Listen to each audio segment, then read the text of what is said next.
podcast Fakultas Ilmu Budaya dan Komunikasi yang berjudul Binar, bincang-bincang ringan bersama Fakultas Ilmu Budaya dan Komunikasi. Nah, sebelum kita mulai acara pada hari ini, perkenalkan nama saya terlebih dahulu. Saya Fauzia Sanovalina dan bisa dipanggil dengan Zia, adalah selaku pembawa acara pada hari ini.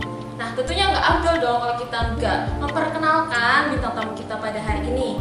Nah, langsung aja, di sampingku ada bintang tamu kita pada hari ini, yaitu Aurora Magenta. Hai teman-teman, kenalin aku Aurora Magenta.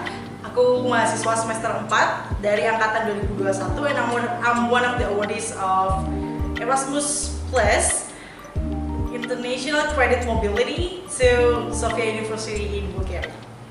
Nah, langsung aja yuk kita langsung bahas topik kita pada pagi ini, yaitu sangkutan dengan seputar Erasmus Plus. Yes. Oke, sebelumnya teman-teman kita kenalan dulu ya sama program Erasmus. Mungkin teman-teman pernah dengar nih ada dua jenis program Erasmus. Nah, mungkin sedikit aku bakal bahas sedikit biar teman-teman tahu perbedaan yang signifikan dari kedua program Erasmus ini. Yang pertama, ada program Erasmus Mundus Joint Master Degree. Nah, yang ini program ini diperuntukkan untuk S2 ya, untuk program magister. Dan yang lain lagi nih, yang satu lagi ini namanya program Erasmus Plus. Nah, saya adalah awardee dari program Erasmus Plus yang diperuntukkan untuk student exchange atau pertukaran pelajar, teman-teman. Biasanya kalau mau mahasiswa atau kalau mau daftar satu perlu syarat-syarat Ya. Oke, teman-teman, untuk syarat-syaratnya sebelum ke syarat-syarat ini saya mau ngasih tahu how grateful I am, how lucky I am, how privileged I am to be one of the awardees. Karena gini teman-teman, saya beruntung saya dapat beasiswa ini karena fakultas saya sudah bekerja sama dengan Universitas Sofia University di Bulgaria. Jadi saya nggak perlu melalui program tahapan seleksi awal yang diadakan oleh Erasmus. Jadi saya cukup mendaftar lewat fakultas, kemudian nanti fakultas menyaring. Nanti setelah disalin dari fakultas kemudian dikirim ke universitas, tingkat universitas, lalu dari universitas langsung dikirimkan ke Sofia University, dan nantinya Sofia University sendiri yang akan memproses kita untuk sebagai mahasiswa Erasmus Plus. Kemudian setelah teman-teman udah tahu nih backgroundnya sedikit, saatnya kita bicara soal dokumen ya. Nah, iya dokumen ya. Untuk dokumen standar ya, seperti LOA. Oke, LOA itu Letter of Acceptance ya.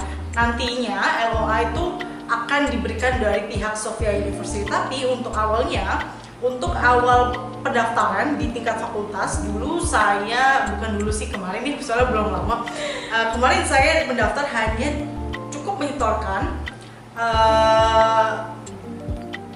APT ya, English Proficiency Test ya Kak. Nah untuk range APT-nya itu ada TOEFL, kemudian IELTS ya. Sejauh ini baru TOEFL dan IELTS. Yang saya pakai kemarin tuh TOEFL gitu.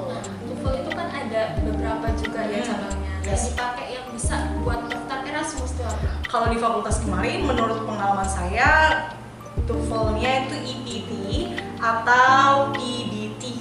Kalau yang saya pakai adalah PBT. Minimal score. Oke, untuk minimal score rata-rata ya 500 ke atas. Nah, syarat selanjutnya nih selain LOE sendiri itu apa lagi? Oke, setelah masuk ke proses fakultas, nanti setelah dokumen kita seleksi administrasi tingkat fakultas, kemudian ada seleksi interview, Gazia. Untuk pengalaman saya kemarin, saya diinterview oleh awardee angkatan pertama untuk program Erasmus Plus di fakultas kita. Setelah interview, kemudian kita diminta untuk mengirimkan beberapa dokumen berupa paspor, scan paspor, kemudian motivation letter, lain-lain itu dokumen transkrip dan surat rekomendasi dari fakultas.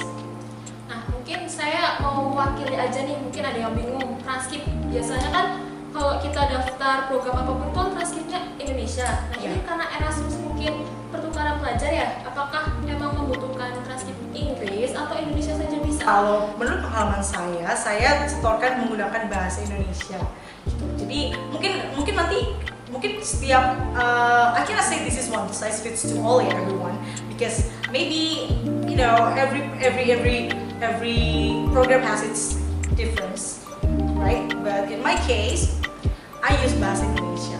But I think if your program might need some like translation, transcript or something like that, transcript in English, you may go to the language center, right? Berapa lama nih prosesnya sampai ke tahap interview sendiri itu? Oke, kalau interview berarti kita di tahap fakultas ya, bicara soal fakultas. Kebetulan kemarin cepat banget ya. Jadi kita submit dokumen, kemudian kalau nggak salah 2 atau 3 hari langsung interview.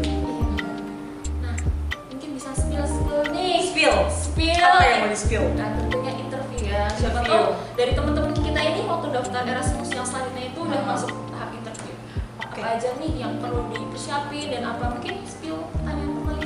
Oke, mungkin beda teman-teman. Jadi kemarin tuh ada satu hal yang dari interview yang saya benar-benar highlight itu soal kesiapan teman-teman hidup di sana. Obviously, you're gonna live in a different state, in a different country even, right? With a different climate and so on and so forth. So you have to somehow, fight for your life. So that's what you really need the most. Selain lain, etika dalam berkomunikasi dengan dosen dan lain-lain itu yang ada di wawancara di kasusnya. Nah, itu kan tadi udah jawaban dari Kak Aurora. Mungkin bagi kalian nih yang nantinya mau daftar Erasmus, nah berarti perlu diperhatikan nih itu cara penyampaian komunikasi dengan dosen. Soalnya setahu saya juga ya dari dosen di cara berkomunikasi kita dosen di Indonesia dengan di luar negeri itu sangat berbeda. Karena kalau di sini kan kita bisa dapat nomor dosen itu dengan mudah. Tapi setahu saya kalau di luar negeri itu ya sangat susah ya untuk mendapatkan nomor pribadi. Apalagi itu WhatsApp gitu ya. Nah, mungkin kalian harus benar-benar antisipasi itu. Gitu. A little information. In my case, teman-teman, kita komunikasi lewat email. Jadi nanti pada saat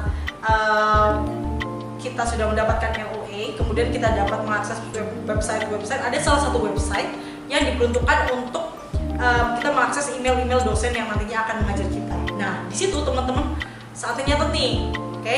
Karena nantinya pada saat kelas nggak mungkin dong kita mau datang gitu kayak, may I have your email? No, because they already prepare the website, the whole website. Like I'm not gonna lie, it's the whole website for the email for our lecturer. So yeah. Nah, mungkin kan waktu pas interview nih, Ya. gimana sih perasaannya waktu dapat momen lolos gitu? Oh gitu. Ya. Pertama-tama kalau dengar lolos atau gimana nih Kak? Pas lolos atau pas saat interview? Pas lolos. Oh, pas lolos. Satu ya, pasti kan tentu udah tahu dong, pasti senang ya. Cuman in my case, aku nggak berlarut-larut sih ya. Soalnya banyak banget persiapan yang harus siapin. Pertama, dokumen tuh nanti kita bakal bahas lebih lanjut lagi ya, sampai mendalam dokumennya. Cuman dokumen tuh berat, jadi untuk euforia seneng kayak oh my god, I'm accepted berlama-lama enggak, karena banyak hal yang perlu dilakukan gitu kan sih ya. Dan nah ini sebenarnya ya, kalau habis dari interview, Ya. habis interview kan pengumuman lolos itu ya dari fakultas. Yes. Nah itu pas ke tingkat univnya itu ada tes lagi atau udah fix bakal lolos gitu? Unfortunately nggak ada ya, jadi tesnya cuma sebatas di fakultas gitu. Oh berarti pas kamu dapat berita lolos nih Ya. dari fakultas berarti udah fix berangkat gitu ya? Berangkat. Sesi yang Sesi. dilakuin habis lolos itu nih. Oke, pertama setelah lolos itu saya gak, in my case ya teman-teman, saya nggak perlu pusing lagi soal paspor karena sebelumnya saya udah punya ya, sebelum daftar saya udah punya paspor. Lalu untuk dokumen lanjutan itu kita siapin transkrip yang tadi seperti saya udah bilang, tingkat fakultas kemudian dikirim ke UNIF, nanti UNIF mengirimkan ke Sofia University. Nanti dari Sofia University meminta beberapa list dokumen yang diperlukan dalam penerbitan visa gitu teman-teman. Antara lain ada SKCK, kemudian ada bank reference, ya referensi bank. Kemudian ada SKCK yang nanti diaposti ya teman-teman, yang nanti kita bakal ngomongin lagi lebih dalam. Kemudian ada visa itu ada asuransi. Yang asuransi ini perlu diketahui teman-teman, asuransi itu tidak ditanggung oleh program ini. Oke, jadi teman-teman siap-siap financial and everything karena they don't cover the insurance. Oke.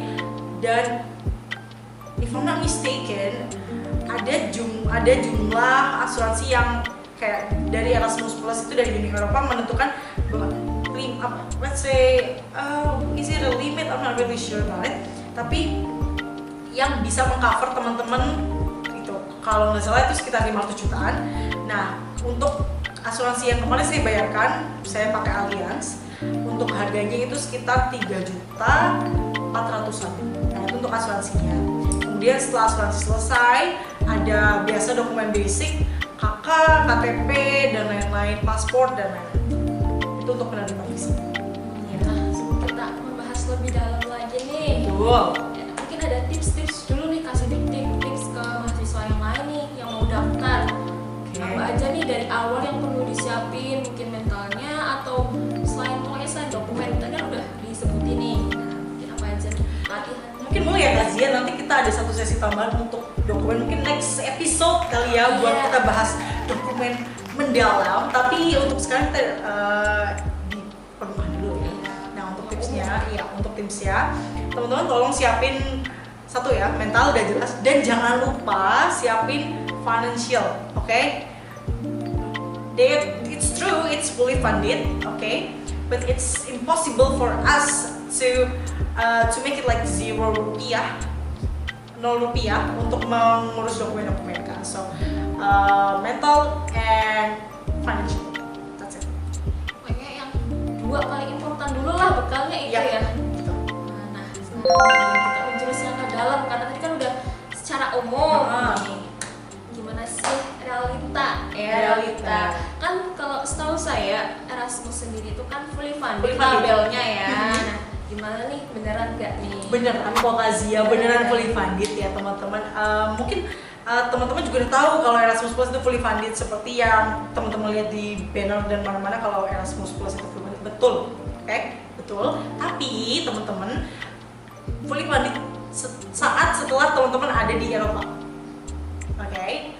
I repeat, fully funded saat setelah teman-teman sudah sampai di Eropa. Oke? Mereka tanggung biaya tuition fee, kemudian hidup dan lain-lain. Nanti teman-teman juga dapat travel grant, dapat tiket pesawat pulang pergi. Nah, itu yang dimaksud dari fully funded yang dimaksud oleh program ini. Namun, tidak berlaku untuk pengurusan dokumen saat di Indonesia, gitu teman-teman. Jadi kemarin saya visa itu, in my case visa itu saya pakai biaya pribadi, kemudian asuransi, paspor, dan pengurusan lain-lainnya gitu, SKCK pakai saya pribadi. Pertanyaannya nih, Apa tuh, Kak Zia? kenapa emang nggak ada reimburse gitu? Reimburse. Karena kan fully funded biasanya, walaupun dibiayain, walaupun awal-awalnya kita pakai uang sendiri kan, ujung-ujungnya di reimburse nih. Iya nggak tuh kalau Erasmus juga kayak gitu? Okay, it's quite different with the competitor program, you know, the ISMA. It's quite different teman-teman.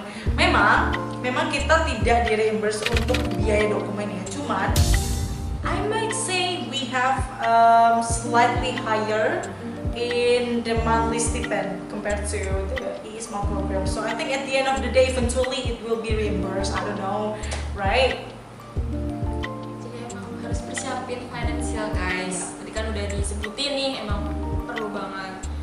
Nah, mau tanya, Apa tuh? kuotanya tuh sebenarnya berapa sih dari Indonesia sendiri, apalagi dari UMP?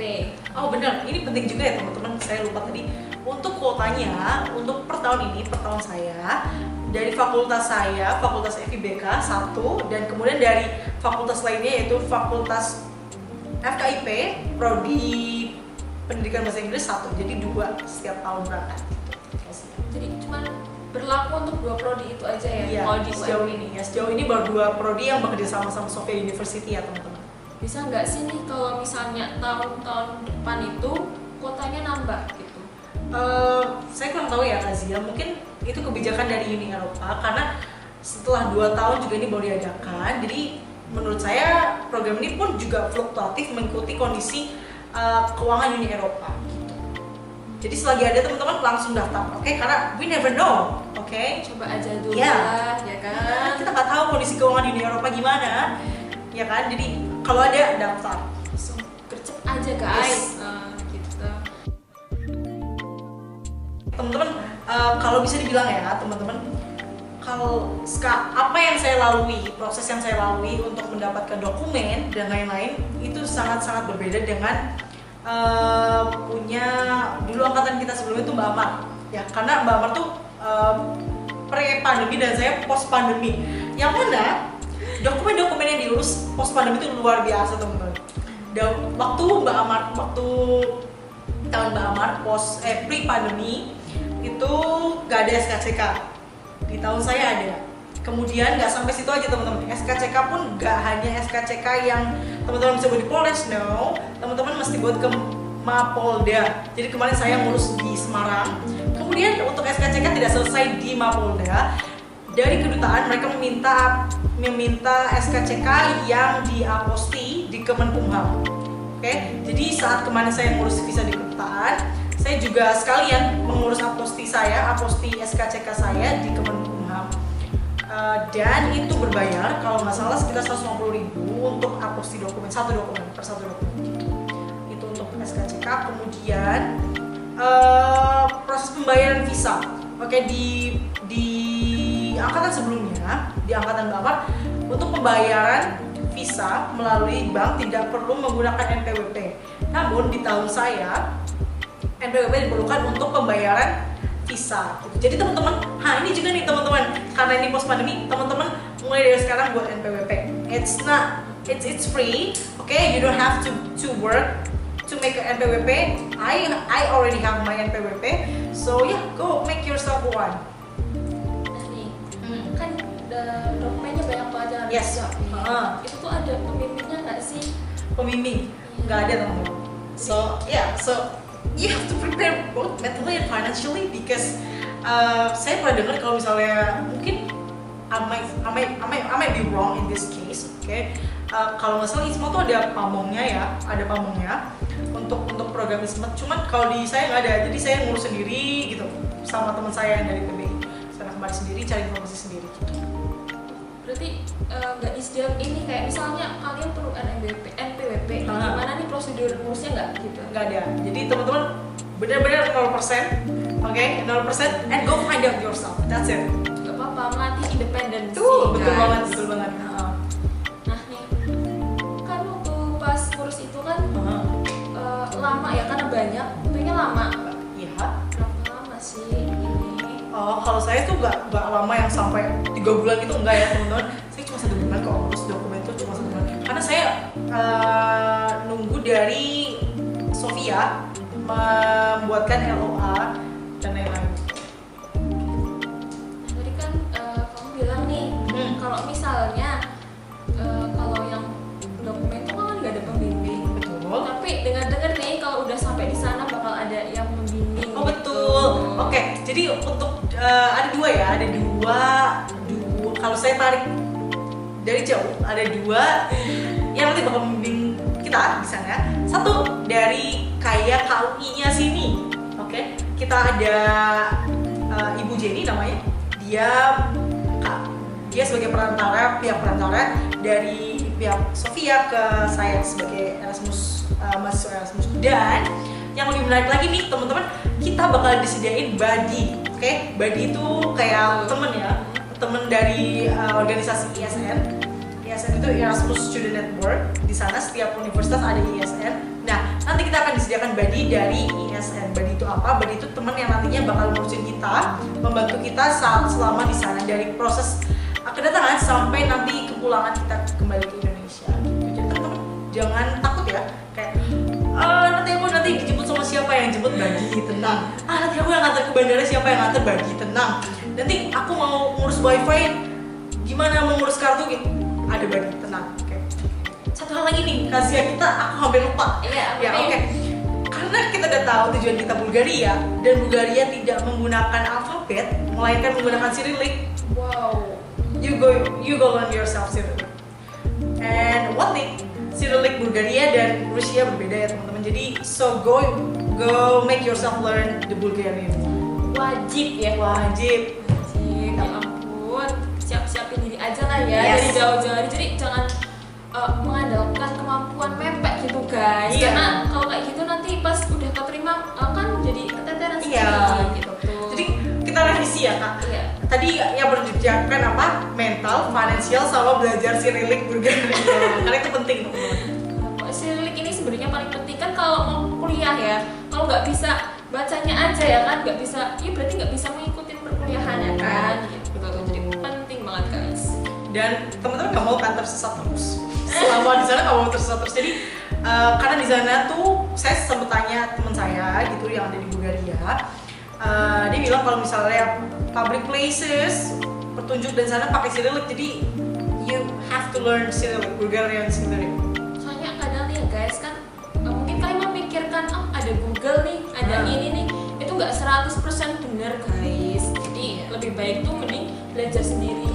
Dan teman-teman nggak selamanya 100% ada sinyal kan? Iya itu loh. Di sana kita disediakan dorm, oke. Dorm tuh bahasa Indonesia asrama ya. Asrama. Di sana saya disediakan asrama, tapi teman-teman ini bukan asrama yang asrama putri laki-laki, bukan. Jadi campur gitu. Cuma di blok mana gitu. Nah, ini asramanya campur. Kemudian untuk biayanya dari kita ya, teman-teman. Jadi kita bayar sendiri, kita dikasih uang monthly stipend dan kita diminta untuk mengelola monthly stipend itu. Jadi yang wajib itu, yang menurut saya penting ya untuk kebutuhan dasar itu yang perlu kita kelola dari monthly stipend dari Erasmus itu dorm, kemudian internet, karena listrik dan air itu sudah ke-cover di biaya dorm, jadi you don't have to worry. Kayaknya setahu saya nih, Iya, gimana kalau tuh? dorm bukannya kayak dibayar langsung gitu. Nah jadi tahu kan sekarang? Iya. Iya. Saya kira gitu kan. Enggak. Jadi tahu kan ya teman-teman sekarang. Jadi untuk program Erasmus Plus, dorm atau living cost itu kita kelola sendiri dari dana yang sudah diberikan oleh Erasmus. Memang besar jumlahnya, cuman banyak juga hal-hal yang perlu kita kelola di situ. Jadi nggak cuma siapin finansial tapi juga tahu cara mengelolanya gitu. Jangan-jangan kalap nih kan nggak Iya. nanti di luar negeri mau siapa yang bantu. Aduh, megang euro di konversi ke level jadi kan banyak banget tuh. Aduh, saatnya kita beli. No, that's not how it works ya teman-teman. Pokoknya harus itu manajemen biar tuh uang tuh benar-benar tersalur pada tempatnya gitu. Iya. Oh iya teman-teman, jangan lupa kalau misalnya teman-teman, oke, I know you are smarter than me, you're way smarter than me, so you don't want to make the same mistake as I did. Oke teman-teman, while applying visa, please acknowledge yourself what type of visa you are applying. Okay, in my case, I applied for visa type D just for a single entry, so I cannot really visit the second area. Jadi teman-teman kalau misalnya teman-teman mau, jadi deh boleh teman-teman kalau misalnya mau, kan teman-teman pasti kalau udah ke Eropa FOMO ya, fear of missing out, nggak jalan-jalan ke Paris, nggak jalan-jalan ke Jerman, nggak jalan-jalan ke Austria tuh FOMO. Udah di Eropa masa nggak ke situ, nggak ke Schengen area. Nah, kalau teman-teman FOMO, teman-teman bisa nih mulai dari sekarang siapin dokumen untuk apply visa Schengen. Nah, untuk apply visa Schengen di mana itu nanti di VFS Global di Mall Kuningan di Jakarta, di daerah Jakarta, di Jakarta Pusat.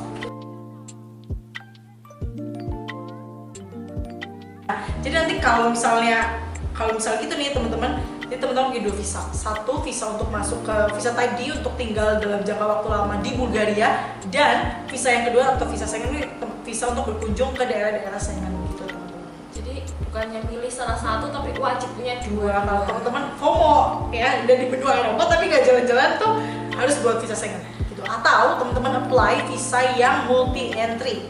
Oke. Kalau saya apply only single entry, nah teman-teman nanti visa yang lain dengan multi entry gitu. Nah, mungkin bisa dijabarin berapa lama sih biar nantinya nggak mepet-mepet Oh lah. gitu. Oh iya penting juga ya. Iya. Sebenarnya teman-teman, in my case saya dan teman saya yang mau berangkat ke sana dari PBI udah nggak sabar nih ngurus visa, cuman kita tetap harus menunggu LOA dari Sofia. Jadi semua itu tergantung dari proses berapa lama sih Sofia University memproses dokumen kita sehingga kita diterima sebagai mahasiswa sana selama 1 semester. Nah setelah kita dapat ini baru kita bisa buat visa. Cuman untuk jangka waktu pembuatan visanya sendiri itu dari kedutaan saya diinfokan bahwa pembuatan visa sekitar 20 hari. It might be less or more. Jadi nggak kayak paspor. Nggak kayak Bisa paspor, kapan ya. aja.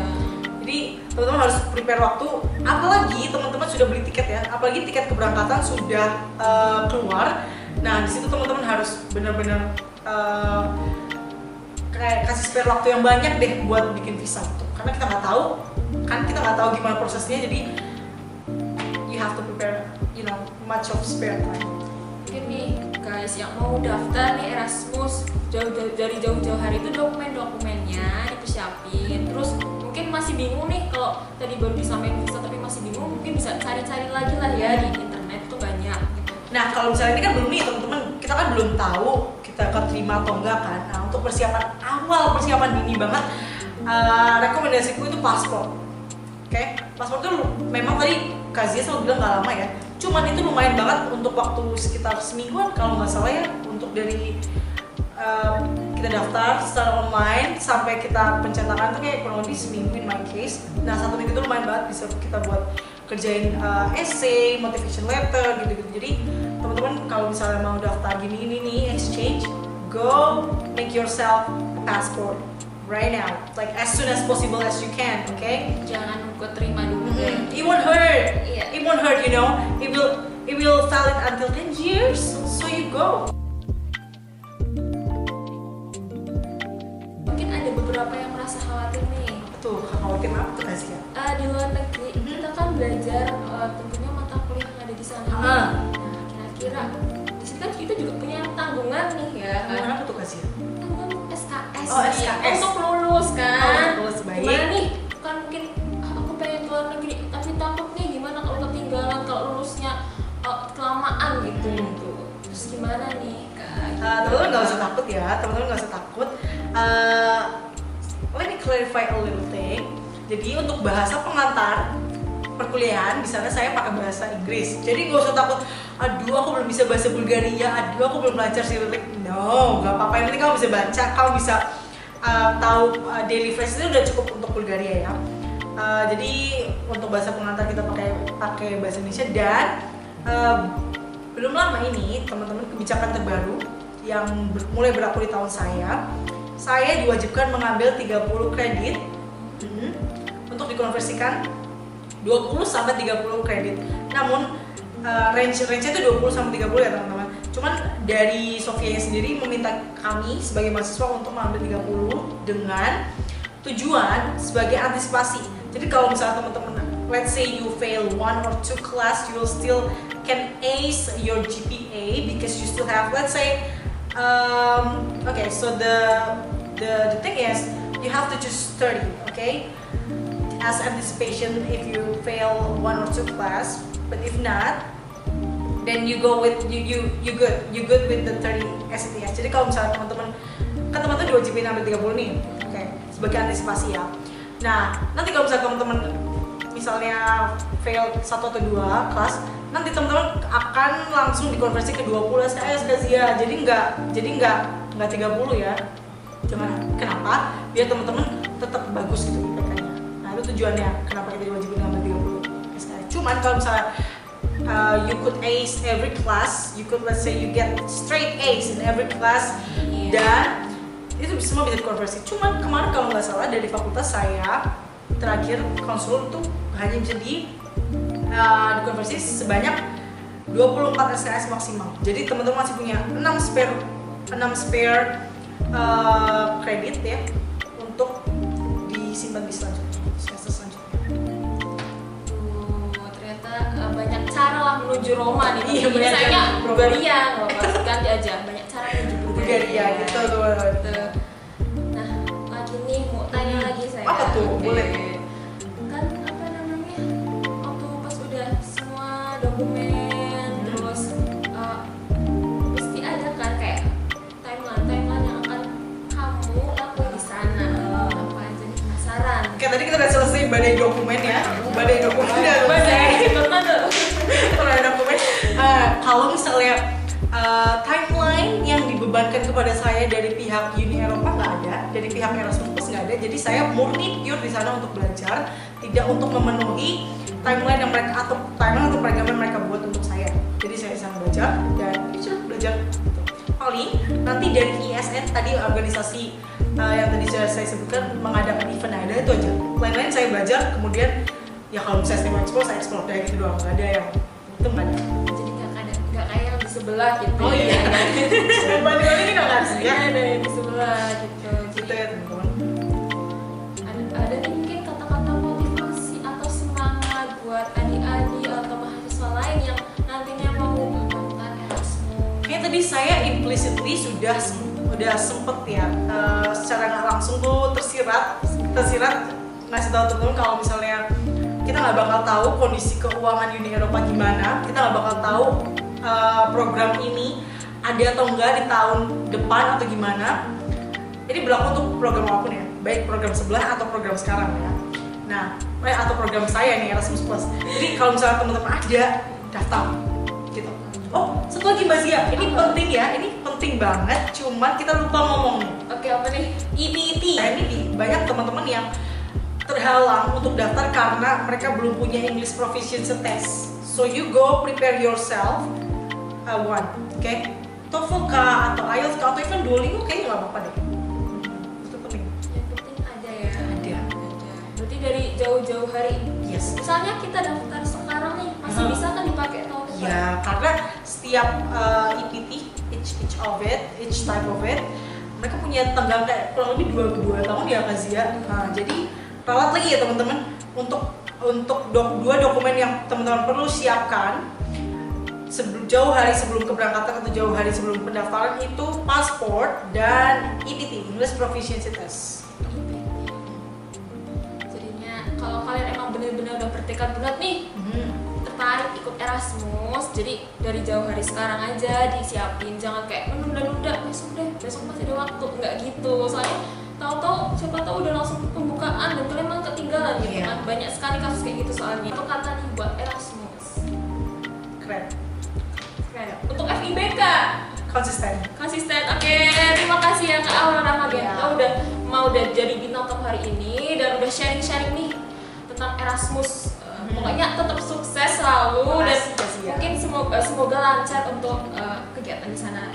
Thank you. I'll see you guys later. Kapan? Oh, berangkatnya bulan depan ya teman-teman, Februari. Cuma untuk tanggalnya bisa maju atau mundur, kemungkinan di tanggal 15. Keren.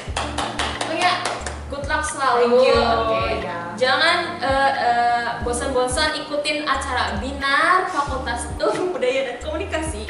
Pokoknya dari kita nih akan menyajikan berbagai topik-topik yang ringan namun sangat-sangat menarik buat mahasiswa-mahasiswa nih yang ada di Fakultas Ilmu Budaya dan Komunikasi dan untuk khalayak umum. Nah, sampai jumpa ke sesi berikutnya atau acara berikutnya. Wassalamualaikum warahmatullahi wabarakatuh.